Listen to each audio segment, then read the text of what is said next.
think we're all fortunate. I think we've seen this take place a time or two with the linebacker group and having a veteran group. It's you go all the way back to really 16, 17, 18. There's been a couple of years where we haven't been as veteran, but just the fortunate part is what our team gains from that, the leadership, the experience, the veteranness. That's really where we're reaping the benefits right now. And the nice thing is you don't. They've seen a lot of snaps. You don't need them to be out there during the preseason as much as maybe when you're not as veteran. So it allows some of the younger guys an opportunity to get in there and and see what they can do. And that was Kyler Fisher and that was Jay Higgins a couple of years ago. What is it about Jay Higgins that he's around the ball so much? He's really invested himself. I would start there. Like he's dug really deep. Not only to study, what we do defensively. Coach Lester was making a joke the other night. He walked into what he calls our pit crew, which is our GA office, and Jay Higgins is in there watching tape and having conversation with some of the younger coaches on staff. And you would think at this time in his career that maybe some of that would back off, but he loves the game. He loves football. He loves his teammates. He loves what we do defensively, and it's really fun to see him just continue to progress. Coach, when you look at the trajectory of a guy like Jay, even the patience of Kyler early in his career, logging it on special teams, do you see that type of a trajectory with any of the other guys, like maybe Carson Shire, Jaden Harrell? I very much so do. And there was a point where maybe there was a little bit of anxiety that crept in. When there was talk of Kyler could have left. He came back and grabbed another year.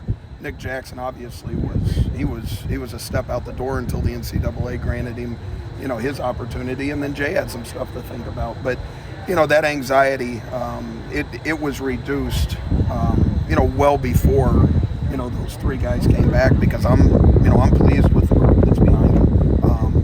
Unfortunately they're beating on a door right now that it's not dead bolted, but it's shut pretty good. And but we're going to see what happens. I mean, as you guys well know, there's a place for everybody, and there's a time for everybody when it comes to football. And you just got to keep pushing.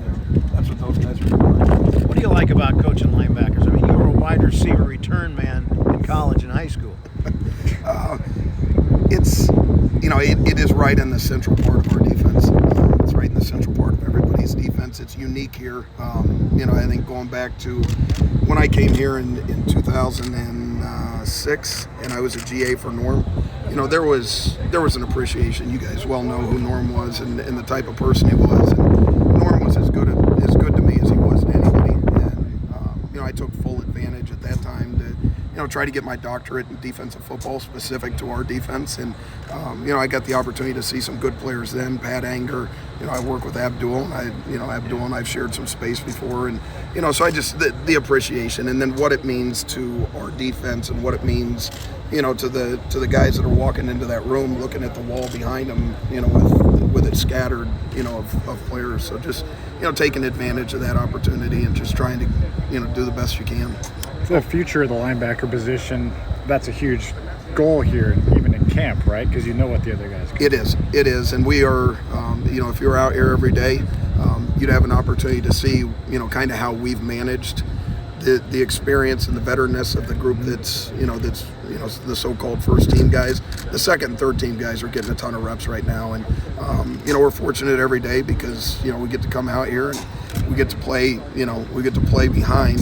I'm talking about those younger guys. We get to play behind a veteran group, and that veteran group's setting the standard, maintaining and really upholding the standard. And the younger guys, they don't have anything else to look at but that. When those three freshmen that came in, when will you know if they're ready to go this year, even if it's special teams? Like, do you know already? It is such a jump. And you go back to the James Morris story, and James was, there was a void there, from a depth standpoint. James had to get thrown in there, and I'm not saying that couldn't happen with any of these young guys. I think we're fortunate right now that we have good depth. That I don't know that we would have to, put them into a situation like that. But everything that we've seen out of those guys has been really positive up to this point. Yeah, those are three